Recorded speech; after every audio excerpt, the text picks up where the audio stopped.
আজকালের সময়ে সবথেকে মানুষের বড় ভুল হলো মানুষকে বিশ্বাস করা। মানুষকে বিশ্বাস করলে তোমাকে ঠকতেই হবে। তুমি যদি নিজে যেটা ভালো বুঝতে পারবে, ভালো মনে করবে, সেটাই যদি করো তাহলে ঠিক আছে। আর যদি তুমি অন্যের উপর বিশ্বাস করে যে না উনি বলেছে যে লোকটা এরকম কিছু বলেছে, ভালো হবে সব কিছু, মানে ভালো হবে, তার উপরে যদি বিশ্বাস করে নিয়ে আসো তাহলে তোমাকে ঠকতে হবে একদম, মানে কোনো ভুল হবে না। তো সেজন্য দেখো নিজের উপরেই ভরসাটা করাটাই ঠিক। আর আজকালের যুগে ভবিষ্যতে আমাদের সন্তানরা যখন বড় হবে তখন না জানি কি হবে, ওরা হয়তো কারোর উপর একদমই বিশ্বাস করবে না, কারণ আমরা তো এখনও একটুতেই মানুষকে বিশ্বাস করিনি। ওদের সময়ে হয়তো কাউকে বিশ্বাসই করতে পারবে না। কেন বলছি, এই যে দেখো রুটিটা আমি কিন্তু একদম পুড়ে নিয়েছি, গ্যাস ওভেনে দিয়ে একদম পুড়ে নিয়েছি। রুটিটা কালকে আমি দোকানে যখন ডিম আনতে গিয়েছিলাম তখন নিয়ে এসেছিলাম। তো আমি ডিম আনতে গিয়ে দেখি বেকারি থেকে যে রুটিগুলো আসে তখন দোকানে রুটিগুলো নামাচ্ছে। তো এই রুটির প্যাকেটগুলো সামনে রাখা ছিল, তো অন্য বিস্কিট মানে অন্য কিছু দিচ্ছে। তখন আমি জিজ্ঞেস করলাম যে কাকা এই রুটি কি এখনই নিয়ে এসেছে? বললো হ্যাঁ এখনই নিয়ে এসেছে। তো ঠিক আছে, এখন যখন নিয়ে এসেছে আর বেকারির লোকটাও সামনে আছে, তো আমি বললাম আমাকে একটা দিয়ে দাও, নিয়ে যাই। তো এনে ভাবলাম যে এখন যখন এনেছে নিশ্চয়ই গরম, তো কালকে সকালে খাবো, তো আমি রেখে দিয়েছি। তো সকালে কী করলাম, খুলে দেখি এটা একদম সাদা সাদা হয়ে ভিতরে যেরকম ফুল ফুটে আছে ওই রকম, মানে ভিতরটা ঠিক আছে, মানে উপরটা দিয়ে। তো সেই জন্য খুব রাগও হয়েছিল। তো ভাবলাম যে ওনার দোকান থেকে দেখো আমরা সব সময় সব কিছু নিয়ে আসি, তো উনি তো বলতে পারতো যে না এটা আজকের না, এটা হয়তো উনি ফেরত নিয়ে যাবে, তো আজকে নতুনটা নিয়ে যাও, নতুনটা নামাচ্ছে না বা যে সেরকম কিছু। আমি গিয়ে দেখেছি উনি এখানে আছে, তো আমি ভাবলাম এটা হয়তো দিয়ে দিয়েছে। তো আমি তো জিজ্ঞেস করেছি, এমন তো নয় আমি জিজ্ঞেস করিনি।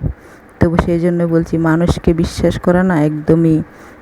তো হয়তো আমি আবার যদি ঘুরিয়ে নিয়ে যেতাম তাহলে হয়তো বদলে দিত। তো ঠিক আছে, এখন আবার কে নিয়ে যাবে, সেই জন্য একদম গ্যাস ওভেনের উপরে দিয়ে রাগও হয়েছে আর পুরো পুড়ে গেছে। তার মধ্যে সোনা ও বিছানায় ছিল, তো আমি ওটাকে বসিয়ে দিয়ে একদম সোনার কাছে চলে এসেছিলাম, তো পুড়ে গেছে। তো এদিকে দেখো ওইটাকে তারপর ভেবেছিলাম চা দিয়ে খাবো, আর চা দিয়ে খেলাম না, একটু দুধ দিয়ে খেয়ে নিলাম। খেয়ে তো বাইরেও বেশ আজকে অনেকটা হাওয়া আছে, রৌদ্র নেই, তাও কিন্তু অনেকগুলো কাপড় চোপড় ছড়িয়ে দিয়েছি। তো দিয়ে এদিকে আবার ঘরদোর যত গুছাতে হবে। তো এখন সোনাকে স্নানের জলে বসিয়েছি, বসে তাড়াতাড়ি করে চটপট করে এসে খাটটা অনেক দিন হলো মোছা হয়নি, মাঝখানে একদিন মুছেছিলাম আনার পর। তো খাটটা মুছে তারপর সুকেশটাও কিন্তু মুছেছি, ওই জায়গাটা ক্যাপচার হয়নি। তো তারপর দেখো এই যে ফ্লেক্সগুলো, ওইগুলোতে এক সপ্তাহ যায় না এত ধুল জমে যায়, তো সেগুলোকে একটু মুছে দিচ্ছি। তো তাড়াতাড়ি করে মুছে আবার সোনাকে উঠিয়ে নেব, কারণ ওর তো জ্বরটা মাত্র ছেড়েছে, তো বেশিক্ষণ জলে থাকবে না, তাও গরম জল করে বসিয়েছি। সেই জন্য কিন্তু আমি চটপট করে যতটুকু পারছি মুছে নিচ্ছি। তো এখনভাবে পুরোভাবে ডিপ ক্লিন করা সম্ভব হচ্ছে না, ডিপ ক্লিন করতে গেলে অনেকটা সময় লাগবে। তো হালকা হাতে একটু মুছে নিয়ে তো বিছানাটা ঝাড় দিয়ে তাড়াতাড়ি করে ওকে ঘুম পাড়াবো। হ্যাঁ বলছি ওকে ঘুম পাড়াবো, কিন্তু ও ঘুমায়নি আজকে, যেন আমি তো বয়সটা পড়ে দিচ্ছি। তো অন্যদিন কিন্তু ও স্নানটা করে খেয়ে ঘুমিয়ে পড়ে, আজকে যখন স্নানটা করে খাইয়ে ঘুম পাড়াতে নিয়ে আসলাম ও কিন্তু ঘুমায়নি। আর এদিকে দেখো আমি রান্নাটাও কিন্তু শেয়ার করলাম না, কারণ সকালবেলা ও মোবাইল তখন দেখছিল। তো আজকে ওর পাপা আসবে, সেই জন্য এদিকে আমি দুটো ডিম আর দুটো আলু দিয়ে সেরে আমি তরকারি করে নিলাম। ওর পাপা আসবে রাত্রে, তো এটা আমার সারাদিন খাবার হবে। আর এদিকে আছে পান্তা ভাত, তো পান্তা ভাতগুলো খাবো সেই জন্য সকালে নিয়ে নিলাম শুকনো লঙ্কা পোড়া আর শুকনা শুটকি, মানে শুটকি মাছ পোড়া দিয়েছি, পেঁয়াজ লবণ দিয়ে। এখন এই পান্তা ভাতগুলো খেয়ে নেব, খেয়ে তারপর সোনাকে নিয়ে শুবো। আর ও বললাম না ঘুমায়নি, এদিকে চলে আসলাম বিকেলবেলা। আর তার আগে ও কী করেছে, যখন ওকে ঘুম পাড়াতে গেলাম ও ঘুমায়নি, তো আমি একদম স্নান করেছি পুরো 2টোর সময়। 2টোর সময় আমারও খুব রাগ হয়ে গেছে, ও ঘুমাচ্ছেই না, তো সেই জন্য ওকে খাটের মধ্যে বসিয়ে দিয়ে ও আমাকে দেখছে আমি বাইরে থেকে ওইখানে কাপড় ধুলাম, বাসন ধুলাম, স্নান করলাম, কিন্তু বিছানা থেকে একদম নামিনি। ও এত ভয় পেয়ে গেছে আমাকে আমি যখন ওকে বকেছি। তো বিকেলবেলা দেখো এখানে আমি উঠোনে নিয়ে বসলাম এগুলো, আর ওই পাশে খেলা করছে।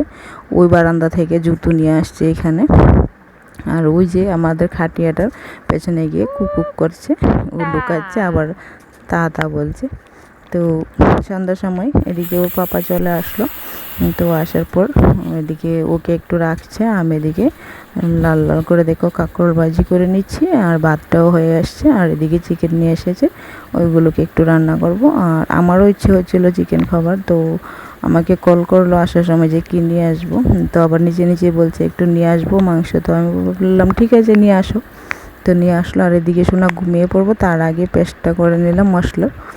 তো এদিকে বসিয়ে দিয়েছি, রান্নাটাও আর শেয়ার করলাম না, কারণ ওকে ঘুম পাড়িয়ে এসে বসালাম, আর অনেকটা রাত্র হয়ে গেছে, প্রায় 9:30 বাজে। তো সেই জন্য শেয়ার করলাম না। ওর পাপাও খাবার জন্য বলছে খিদে পেয়ে গেছে। আর অনেকটা জায়গা 3 ঘন্টার রাস্তা জার্নি করে এসেছে, তো ঘুমিয়েও পড়বে তাড়াতাড়ি। তো এদিকে দেখো এখন ঝোলটা হয়ে গেলে তো গরম মশলাটা দিয়ে নামিয়ে ফেলবো। তো আজকের ভিডিওটা এখানেই শেষ করব। ভিডিওটা তোমাদের কেমন লাগলো সেটা একটু কমেন্ট করে জানাবে। যারা চ্যানেলে নতুন তারা প্লিজ চ্যানেলটাকে সাবস্ক্রাইব করে পাশে থাকবে। সবাই সুস্থ থাকবে, ভালো থাকবে, দেখা হবে আগামীকাল।